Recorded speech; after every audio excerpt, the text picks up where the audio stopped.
The psalmist writes these words, "Out of the depths I cry to you, O Lord. O Lord, hear my voice. Let your ears be attentive to the voice of my pleas for mercy." Perhaps it was my struggle that caused me to stop and reread these words. Or possibly it's desperation that amplifies them in my heart. I'm troubled. I'm weary. I see the heartache and pain people experience, people who are desperate for relief.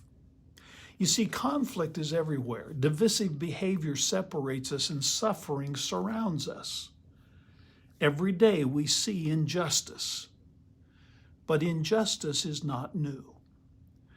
The Apostle Paul reminds us of what we instinctively know. In one sentence, he sums up the present state of our affairs. He writes, "For we know that the whole creation has been groaning together in the pains of childbirth until now." The psalmist's cry to the Lord comes out of deep distress.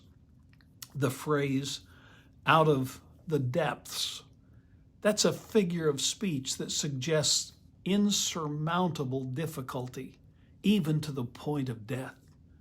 Wow, talk about desperate.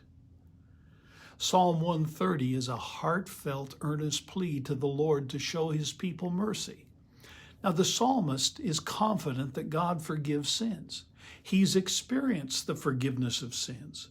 And so he encourages those around him to join him in waiting in hope for the Lord to redeem them from all their iniquities.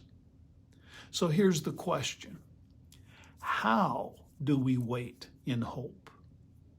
Well, again, Paul gives us some insight. He writes, "For I consider that the sufferings of this present time are not worth comparing with the glory that is to be revealed to us." You see, in a groaning world, we mustn't lose sight of the day when creation itself will be set free from its bondage to corruption and obtain the freedom of the glory of the children of God.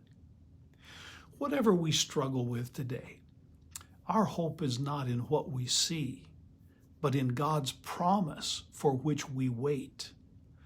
Paul reminds us, "Now hope that is seen is not hope, for who hopes for what he sees? But if we hope for what we do not see, we wait for it with patience." The psalmist's words remind us, because the Lord forgives sins, we can wait for the Lord and hope in his word. I pray you will have a blessed week.